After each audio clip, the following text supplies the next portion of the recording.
Hello everyone.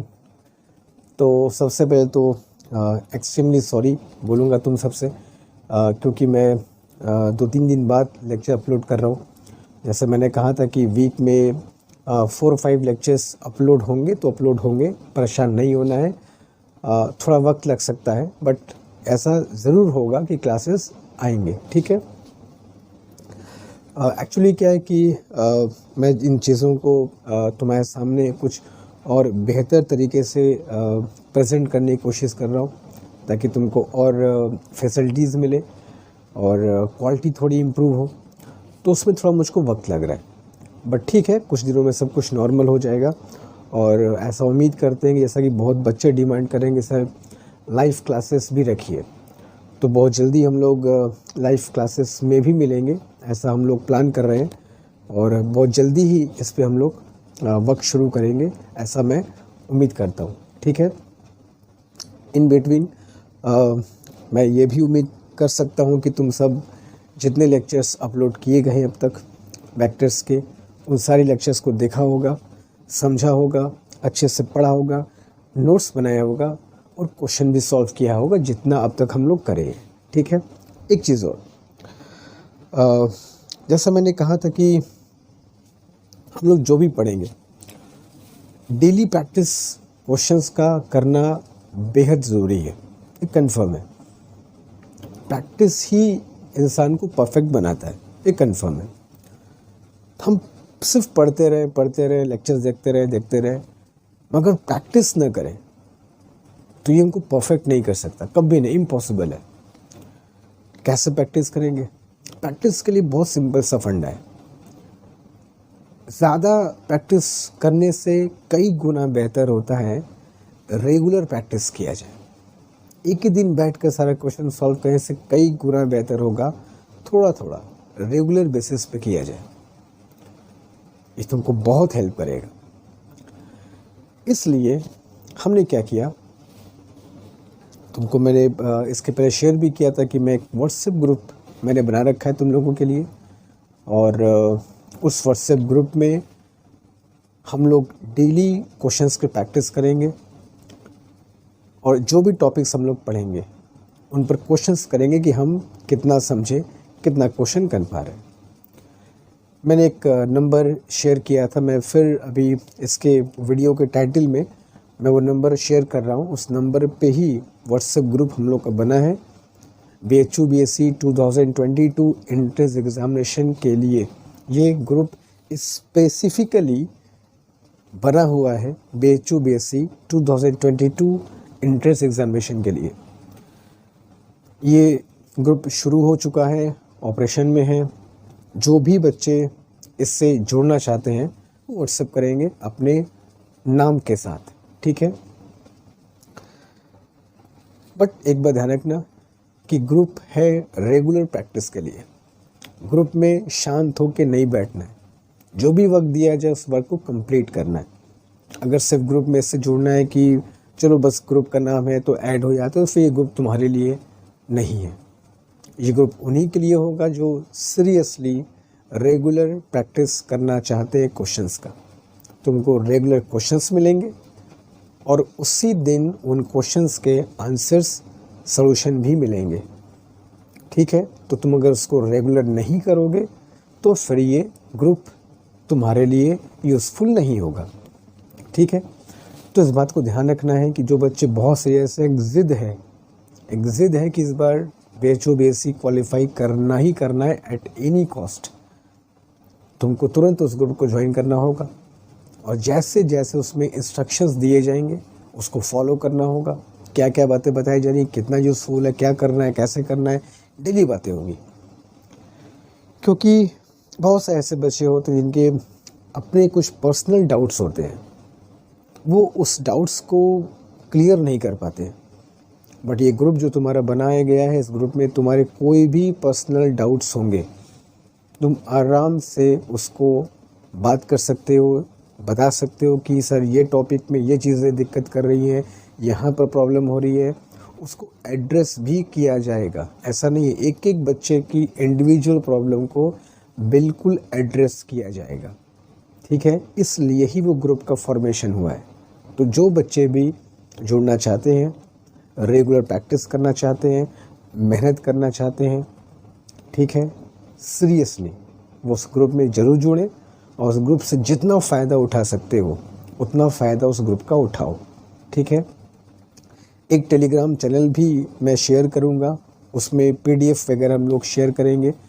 PDF के बारे में बता दूं कि कुछ बच्चे पीडीएफ के लिए मुझसे बोल रहे थे, तो देखो हर एक टॉपिक के बाद पीडीएफ देना पॉसिबल नहीं है कि मैंने एडिशन पढ़ाया लो पीडीएफ, सब्ट्रैक्शन पढ़ाया लो पीडीएफ, वेक्टर प्रोडक्ट पढ़ाया लो पीडीएफ, पॉसिबल नहीं है ऐसा। पीडीएफ हम लोग कैसे करेंगे, हम लोग 2-3 चैप्टर्स पढ़ते चलेंगे, चैप्टर्स हमारे हो जाएंगे, कॉन्सेप्ट क्लियर हो जाएगा, रेगुलर प्रैक्टिस कर चुके होंगे, then you will be given PDF. आराम से घर बैठ के खूब मन से उसको सॉल्व करो, कोई दिक्कत नहीं है, ठीक है। बट टॉपिक वाइज पीडीएफ में मुश्किल होगी, मुझे भी होगी, तुमको करने में भी होगी। हाँ, टॉपिक वाइज के लिए ही वो ग्रुप फॉर्मेशन किया गया है कि व्हाट्सएप ग्रुप बना है। हर टॉपिक पे डेली क्वेश्चंस आते हैं, उनको सॉल्व करना है, उनके सॉल्यूशंस आएंगे, उनको देखना है, ठीक है। और पीडीएफ की बात है, वो 2-3 चैप्टर्स होते चलेंगे, वो व्हाट्सएप ग्रुप में भी शेयर किया जाएगा और जो टेलीग्राम चैनल होगा इस चैनल का, उस पर भी उसको मैं शेयर करूँगा, ठीक है। उस पर कैसे कनेक्ट होना है मैं तुमको सब कुछ बता दूँगा, बट पहले माइंड मेकअप करो कि बस करना है तो करना है, ठीक है। और जो बच्चे अब तक नहीं कनेक्ट हुए हैं उस ग्रुप से, उस व्हाट्सएप ग्रुप से, मैं नंबर शेयर किया हूँ, उस नंबर पे अपना नाम लिख करके व्हाट्सएप करो, you will be added instantly. Instructions को फॉलो करो, जो टास्क दिया है जो उस टास्क को कंप्लीट करो और इम्प्रूव करो, ठीक है। इस बातों को ध्यान रखना। बाकी हमें प्रिपरेशन कैसे करना है, हमें अपने इस जर्नी को कैसे आगे लेकर जाना है, हर दिन कैसे इम्प्रूव करना है, मैं तुमको हर चीज़ बताऊंगा। अब जब इस चैनल से जुड़े हो तो फिर अब पीछे मुड़ के नहीं देखना है, अब बस आगे ही बढ़ना है, कैसे बढ़ना है मैं सब बताऊंगा, ठीक है। चलो, तो अब यहाँ सब समझने के बाद अब आते हैं अपने टॉपिक पे। हम लोग वेक्टर एनालिसिस ये हम लोग पढ़ रहे थे। जो बच्चे भी इसको पहली बार क्लास देख रहे हैं उन सबसे मैं रिक्वेस्ट करूँगा कि इसके पहले के जो मैंने 4 लेक्चर्स पढ़ा रखे हैं वेक्टर्स के, उन चारों लेक्चर्स को ऑर्डर वाइज देखो।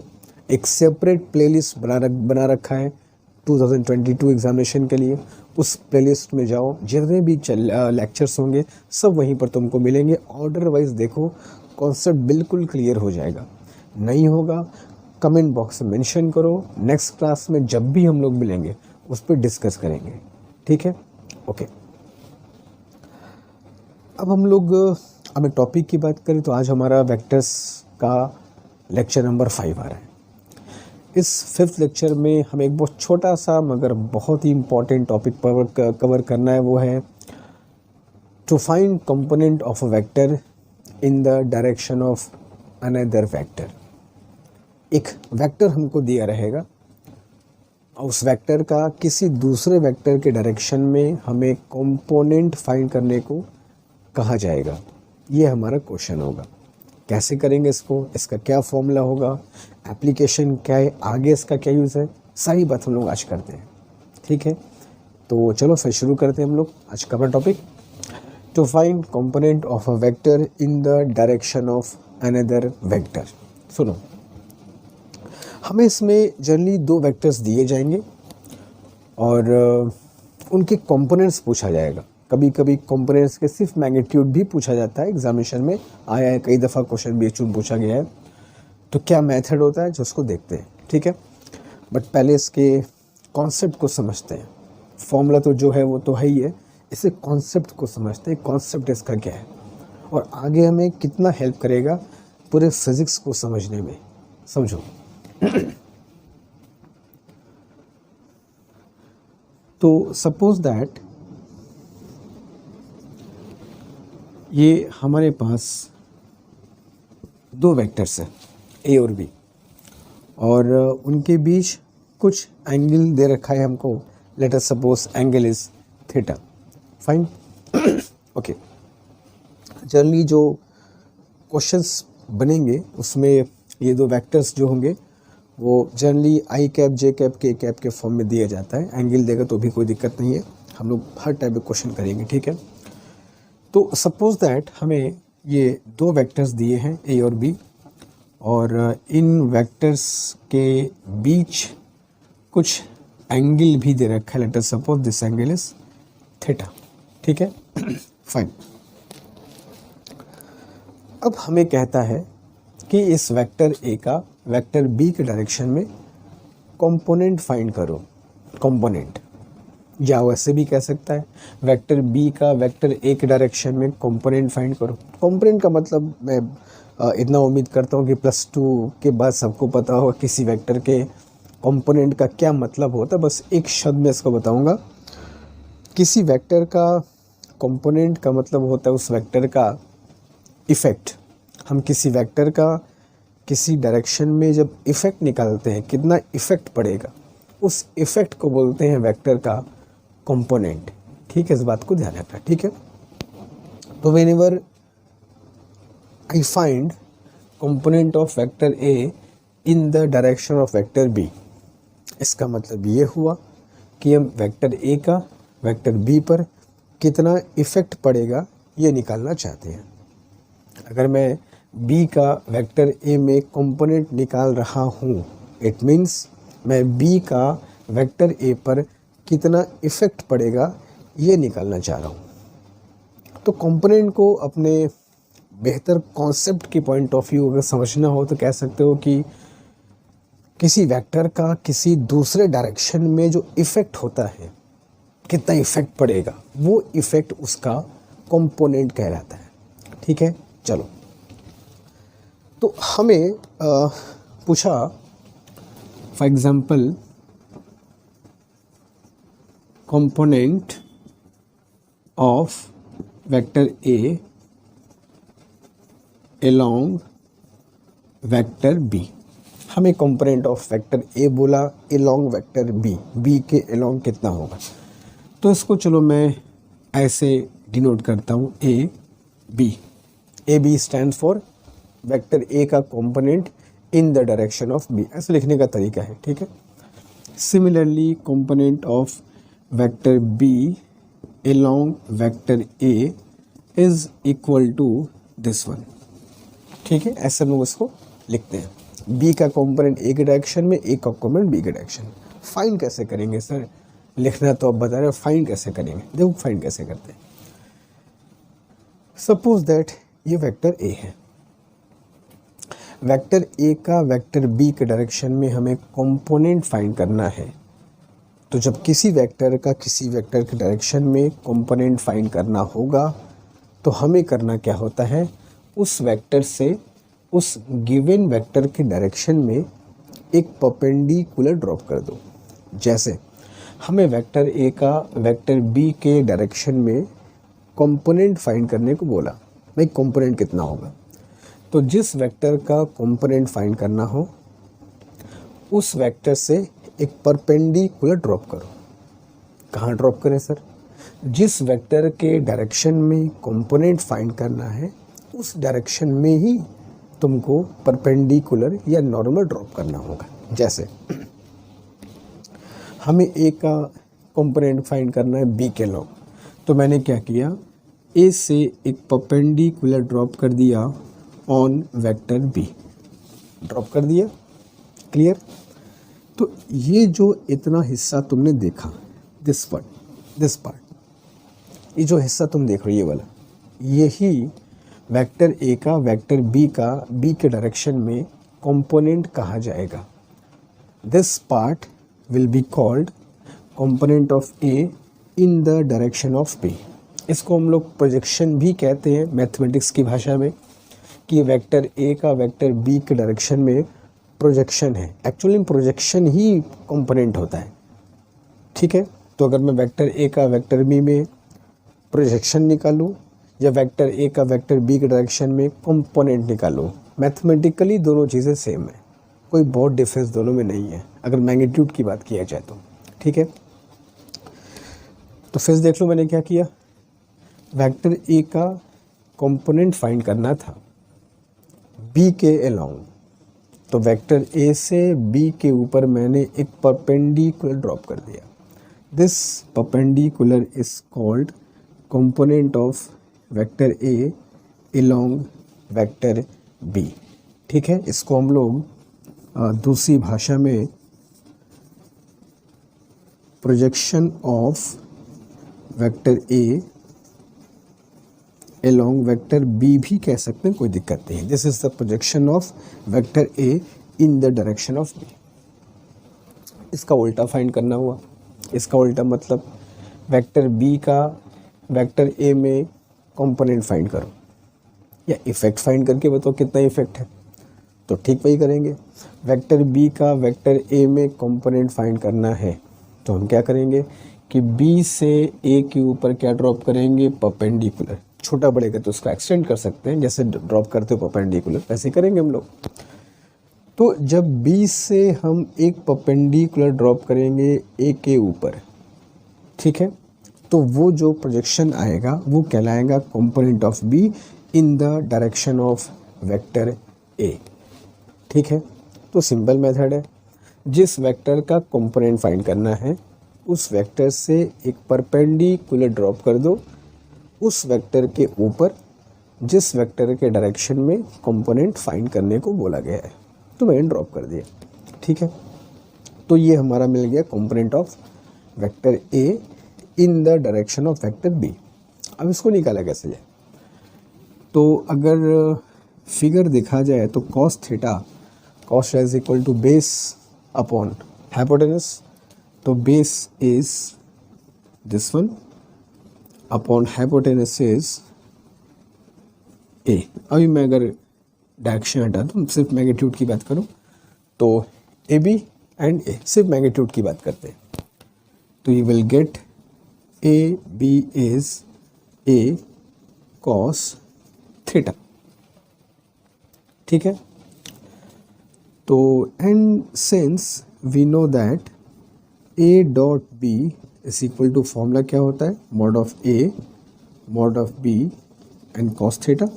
ठीक है, हम डॉट प्रोडक्ट पढ़े हैं. अच्छा एक बताओ, जिन बच्चों को भी डॉट प्रोडक्ट और क्रॉस प्रोडक्ट में थोड़ी बहुत भी दिक्कत है, कॉन्सेप्ट क्लियर नहीं है, डाउट्स है, क्योंकि बहुत इंपॉर्टेंट टॉपिक्स हैं ये डॉट और क्रॉस, इसके एप्लीकेशन बहुत ज़बरदस्त हमको आते हैं एग्जामिनेशन में.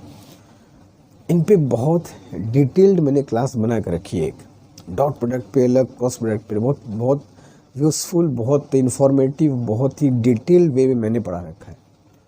तो मैं उन दोनों क्लास को, दोनों सेपरेट है, एक डॉट प्रोडक्ट का भी अलग क्लास है, एक क्रॉस प्रोडक्ट का भी एक अलग क्लास है. मैं दोनों लेक्चर्स को इस वेक्टर का जो प्लेलिस्ट है उसमें आज ऐड कर दूंगा. डॉट और क्रॉस प्रोडक्ट सारे बच्चे उन दोनों लेक्चर्स को बहुत अच्छे से देख लेंगे, क्योंकि उसी के बेस पर हम लोग फिर आगे बढ़ने वाले हैं. ठीक है, जिनको डॉट और क्रॉस में कोई दिक्कत नहीं है, कंफर्टेबल है, एकदम पानी की तरह कॉन्सेप्ट क्लियर है, कोई दिक्कत नहीं है, वो स्किप कर सकते हैं. लेकिन जिन बच्चों को थोड़ा सा भी डाउट्स है, कुछ तकलीफ़ है, कॉन्सेप्ट क्लियर नहीं है डॉट और क्रॉस में, ऊपर पता है मगर इन डेप्थ मुश्किल है, वो उन लेक्चर्स को जाएंगे, थॉरोली देखेंगे, एक बार दो बार ज़रूर देखेंगे उसको, एकदम बहुत डिटेल में, बहुत धीमे धीमे समझाते हुए एग्जांपल्स के साथ सब कुछ मैं समझा रखा है. मैं दो लेक्चर्स को एक्चुअली मैं नीट के एग्जामिनेशन के पॉइंट ऑफ व्यू लेक्चर्स को बना रखा हूँ. मैं उसको प्लेलिस्ट में ऐड कर दूँगा. जिन बच्चों को भी बहुत दिक्कत है, कुछ और अच्छे से उसको पढ़ना चाहते हैं, उन दोनों लेक्चर्स को डॉट और क्रॉस को अच्छे से देख लेंगे, फिर हम लोग उसके बाद ही आगे पढ़ेंगे. बट पहले इस लेक्चर को देखने के बाद. ठीक है, चलो. तो जैसा कि हम जानते हैं, दो वेक्टर के डॉट प्रोडक्ट का formula mod of A mod of B and cos theta होता है. तो यहाँ से हम देयरफॉर यहाँ से अगर हम ए कॉस थीटा निकालें तो A cos theta is equal to A dot B divided by mod B हो सकता है. ठीक है, अब ये ए कॉस थीटा की वैल्यू हम यहाँ पुट कर सकते हैं. Therefore component of A along b is a cos theta की वैल्यू पुट कर दो, a dot B by mod of B. तो ये हो गया ए का कंपोनेंट बी के अलोंग, लेकिन हमें अभी इसमें डायरेक्शन भी ऐड करना होगा। कैसे ऐड करेंगे? बहुत सिंपल तरीका है। ये किसका कंपोनेंट है? ए का। किसके डायरेक्शन में है? बी के डायरेक्शन में है। तो जिस डायरेक्शन में ये कंपोनेंट है उस डायरेक्शन के यूनिट वेक्टर से मल्टीप्लाई कर दो। हम तुमको बता चुके हैं, पहले ही पढ़ चुके हैं हम लोग कि यूनिट वेक्टर को हम लोग किसी भी स्केलर को वेक्टर बनाने में यूज़ करते हैं। हम लोग इसको समझ चुके हैं। तो ये ए का कंपोनेंट है, क्लियर। लेकिन किस डायरेक्शन में है? सर बी के अलोंग है। तो बी के अलोंग ये है, पता कैसे चलेगा? फॉर एग्जाम्पल मैं लिखा 2i कैप, तुरंत को सर ये x डायरेक्शन में है। क्या देख के बता दिए x डायरेक्शन में है? आई कैप देख के बता दिए सर। तो यूनिट वेक्टर डायरेक्शन को तुमको बता देता है कि भैया वो वेक्टर किस डायरेक्शन में जा रहा है। यूनिट वेक्टर ये तुमको बता देता है। That's it's very very important. तो ये 2i कैप x एक्सिस के अलोंग है, ये हमें बताया i कैप ने।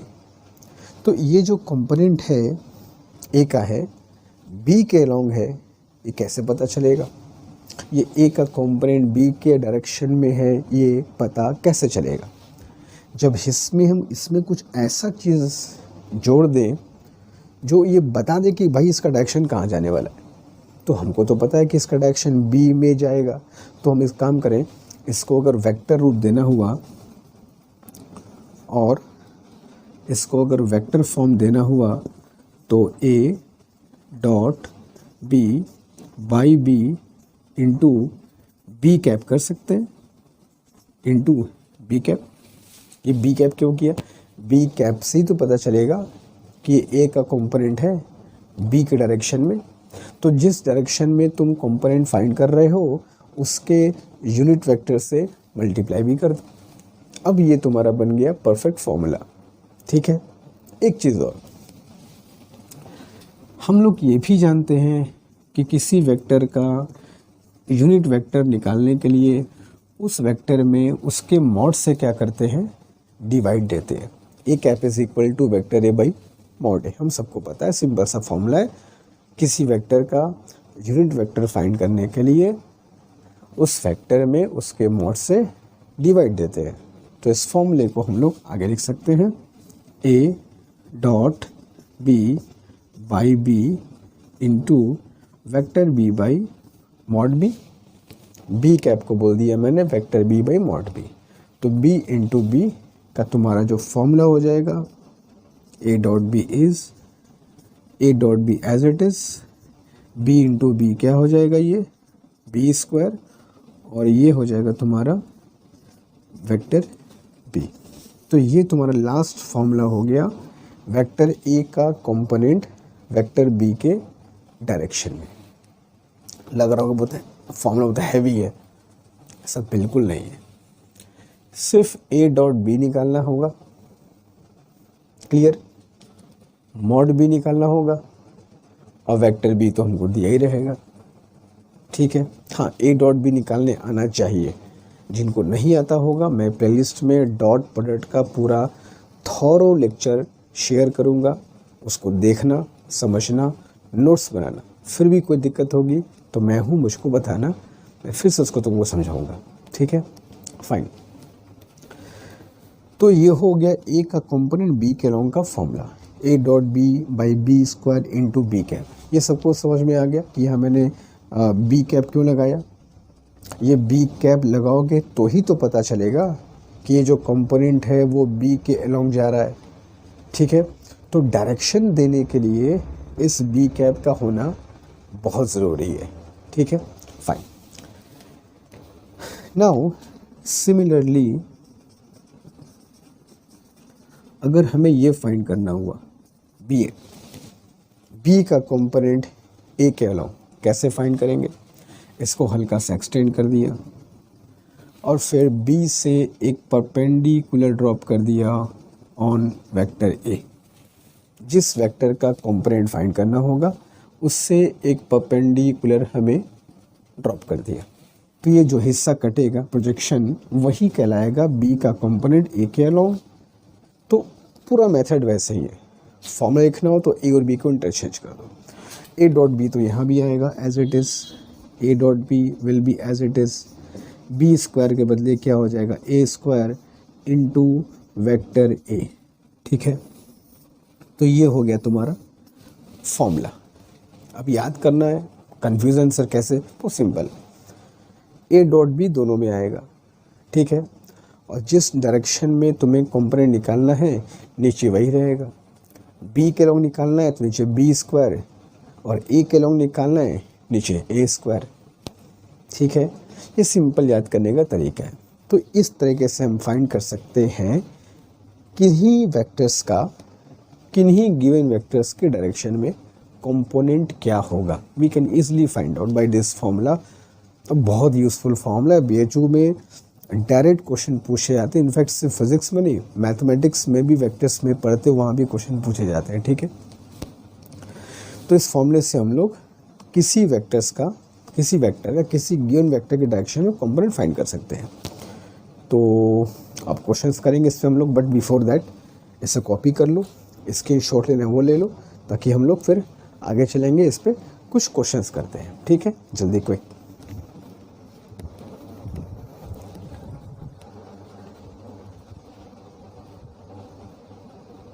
ओके फाइन, तो इस पर हम लोग कुछ क्वेश्चंस कर लेते हैं। तो कह रहा है कि फॉर टू गिवन वेक्टर्स, दो वेक्टर्स दिए हमको ए और B, like 2i cap plus 3j cap plus 2k cap and -i cap plus 2j cap plus 3k cap. और क्वेश्चन कह रहे find their components along each other direction. दोनों का component find करो एक दूसरे के डायरेक्शन में, वेक्टर ए का वेक्टर बी के अलोंग, वेक्टर बी का वेक्टर ए के अलोंग। ठीक है, तो अभी देख हमने फॉर्मूला, ए का कंपोनेंट बी के अलोंग अगर फाइंड करना होगा तो फॉर्मूला क्या था, ए डॉट बी दोनों में रहेगा, जिसके अलोंग फाइंड करना है उसका मैग्नीट्यूड का स्क्वायर और इनटू वही वेक्टर से मल्टीप्लाई कर दो। याद करने का तरीका बता रहा हूँ। बी का कंपोनेंट ए के अलोंग फाइंड करना है तो ए डॉट बी तो रहेगा ही रहेगा, जिसके अलोंग फाइंड करना है उसके मैग्नीट्यूड का स्क्वायर और इनटू वही वेक्टर कर दो, वेक्टर है। तो ये एक सिंपल याद करने का तरीका है, कोई दिक्कत नहीं। तुमको अगर किसी और तरीके से याद हो रहा है तो कोई दिक्कत नहीं है। ठीक है, मैं तुमको बता दिया। अब हमें ए डॉट बी दोनों में चाहिए, तो ए डॉट बी पहले निकाल लिया जाए। तो A dot B is equal to, A is 2i cap plus 3j cap plus 2k cap dot -i cap plus 2j cap plus 3k cap. ठीक है, now A dot B is equal to, simple सा तरीका है, आई वाले का multiply आई से करना होगा, जे वाले का मल्टीप्लाई जे से करना होगा, के वाले का मल्टीप्लाई के से करना होगा। ठीक है, डॉट प्रोडक्ट का सिंपल सा रूल है। मैं फिर कह रहा हूँ, जिन बच्चों को डॉट क्रॉस में थोड़ी सी भी दिक्कत है, मैं प्लेलिस्ट में 2 वीडियो शेयर करूँगा, उनको अच्छे से ध्यान से घर पे बैठ के देखना। कोई भी चीज़ तुमको ऐसा नहीं लगेगा कि तुम फिर कोशिश नहीं कर पाओगे। बहुत डिटेल में धीमे धीमे में समझाएं कि डॉट और क्रॉस क्या होता है, कैसे इसको समझेंगे। ठीक है, चलो जिनको क्लियर है कोई दिक्कत नहीं है वो आगे बढ़ सकते हैं मेरे साथ। तो 2 into -1 -2 plus 3 into 2 6 plus 2 into 3 6, तो ये कितना हो जाएगा 10। तो ए डॉट बी कितना आ गया 10। नाउ हमको मॉड बी चाहिए, मॉड ए मॉड बी दोनों चाहिए। चलो मॉड ए पहले निकाल लेते हैं। Mod A is square root of X square plus Y square plus Z square. तो mod A comes out to be 17 √17। ठीक है, mod B mod b is square root of 1 plus 4 plus 9, तो you got square root of 14। तो mod a mod b दोनों हमें मिल गया है, a dot b मिल गया है, बस पुट करना है फॉर्मूले में। Now component of a along b, अब ये मैं लिख रहा हूँ, a का कंपोनेंट b के along अब मैं लिख रहा हूँ a डॉट b, तो a डॉट b कितना आ गया है 10 डिवाइड बाई मॉड b का स्क्वायर, तो मॉड b 14 है, स्क्वायर करोगे तो रूट 14 था तो 14 इंटू वैक्टर b, तो वैक्टर b से मल्टीप्लाई कर दो, तो minus I cap plus 2j cap plus 3k cap. ठीक है, इसको सिंप्लीफाई कर लो, तो 5/7 minus I cap plus 2j cap plus 3k cap. ठीक है, तो ये हो गया ए का कंपोनेंट बी के लॉन्ग। नाउ बी का कंपोनेंट ए के लॉन्ग कैसे निकालोगे? Simple formula A dot B, तो A dot B is 10, B का कंपोनेंट ए के लॉन्ग निकाल लो, A dot B is 10 by mod A square, तो mod A is root 17, square किया तो 17 into vector A into vector A, तो vector A is 2i cap plus 3j cap plus 2k cap. This is your simple answer.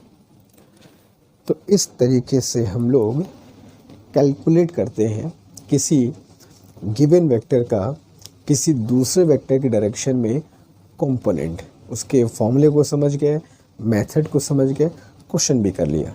ठीक है, तो इसको कर लो, तो हम लोग चलते हैं क्वेश्चन नंबर 2 की तरफ। ठीक है, फाइन।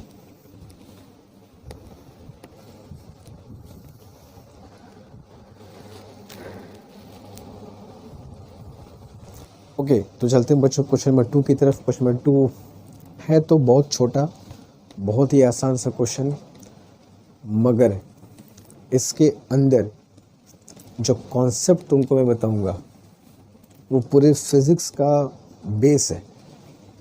बहुत ध्यान से इस क्वेश्चन को करेंगे और उससे ज़्यादा ध्यान से जो इसके पीछे का कहानी मैं बताऊंगा, जो आगे हमारे बहुत काम आएगा, उसको बहुत ध्यान से सुनना। और इन्हीं सब छोटी छोटी बातों से फिज़िक्स का कॉन्सेप्ट डेवलप होता है। ठीक है, तो चलो देखो। If component of vector A is 0 along vector B, हमें 2 वेक्टर दिया है सिंपल, और कह रहा है कि भाई एक वेक्टर का दूसरे वेक्टर के डायरेक्शन में कंपोनेंट 0 है, तो किसी अननोन की वैल्यू फाइंड करनी है, अल्फा व्हाटएवर जो भी है। अब सवाल ये उठता है कि किसी वेक्टर का किसी डायरेक्शन में कंपोनेंट 0 कब होता है, कैसे होता है, क्या इसके पीछे कहानी है, और देखते हैं। सपोज दैट ये एक वेक्टर है और ये दूसरा वेक्टर है, this is A, this is B, ये एंगल थीटा है। ठीक है, भूल जाओ फॉर्मूले को जो हम लोग भी ड्राइव किए थे कुछ देर पहले, कुछ देर के लिए उस फॉर्मूले को भूल जाओ, मेथड याद करो। मेथड क्या था? कंपोनेंट फाइंड करने का। सिंपल सा मेथड था सर, जिस वेक्टर का कंपोनेंट फाइंड करना हो उस वेक्टर से एक परपेंडिकुलर नीचे ड्रॉप कर दो, कुछ ऐसे। ठीक है, ये जो हिस्सा कटेगा वही कहलाता है ए का बी के डायरेक्शन में कंपोनेंट या प्रोजेक्शन। Is the method. एक वक्त थोड़ा फॉर्मूले को हटाओ, यहाँ फोकस को, जो मेथड बताया उसको सोचो कि वेक्टर ए का जो वेक्टर बी में कंपोनेंट होता है उसके लिए क्या करते हैं, वेक्टर ए से एक परपेंडिकुलर ड्रॉप कर दिया, मिल गया कंपोनेंट। क्लियर है? ये इतना हिस्सा, इसी को हम लोग कैलकुलेट करते हैं बाय द फॉर्मूला। अब सोचो इस वेक्टर को, जो ए है, ये जो ए वेक्टर है ये वाला, जस्ट 1 मिनट, ये जो वेक्टर ए है इसको थोड़ा सा स्ट्रेट कर दिया जाए, हल्का सा ऐसे।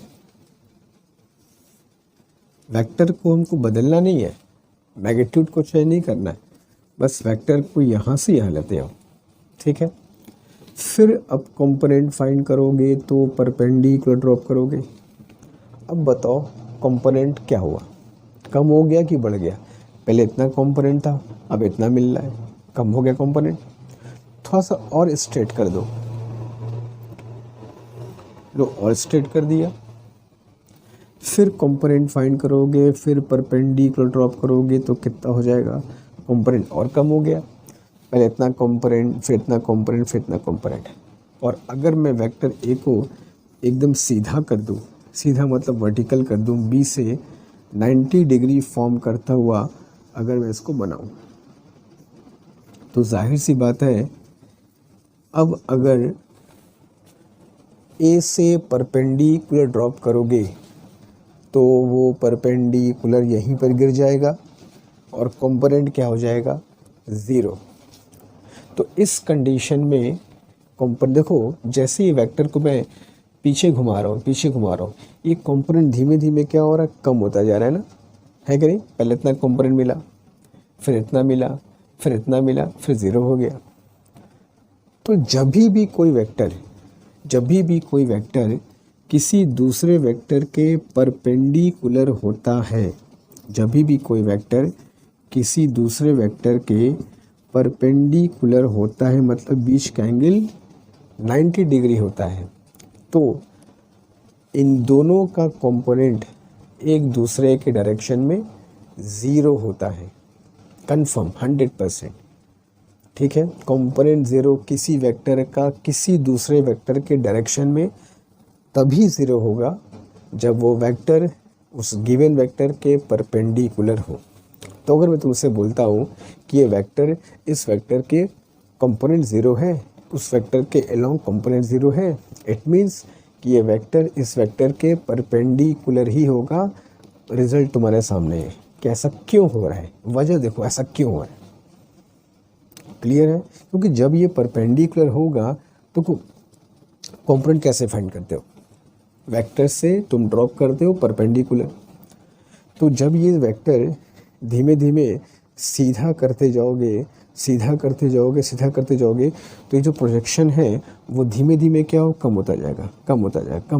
और जब एकदम परपेंडिकुलर हो जाएगा वेक्टर ए, तो इसका प्रोजेक्शन बी पर 0 हो जाएगा, और प्रोजेक्शन ही तो कंपोनेंट होता है।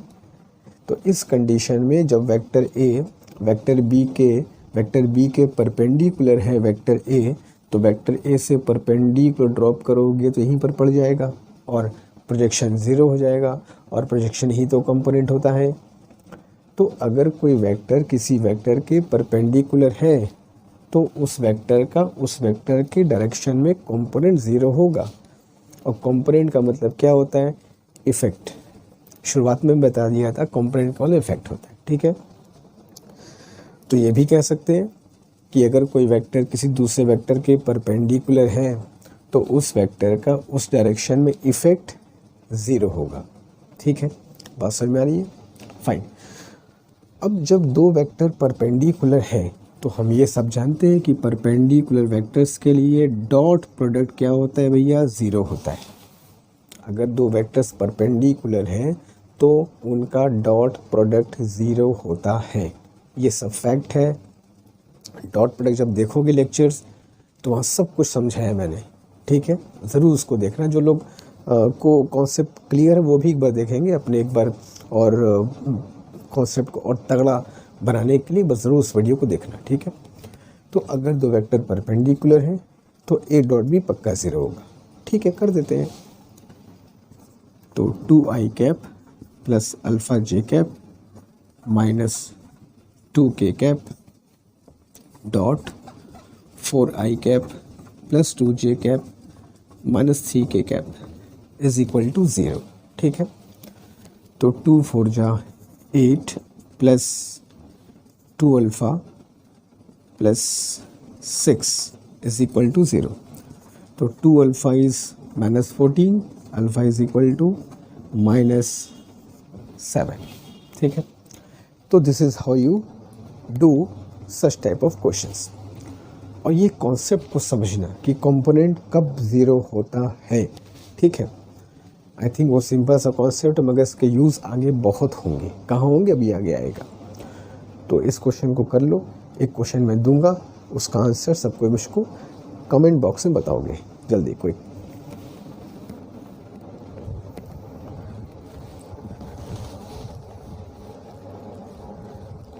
तो फाइनली बच्चों एक क्वेश्चन तुमको मैं दे रहा हूँ करने के लिए।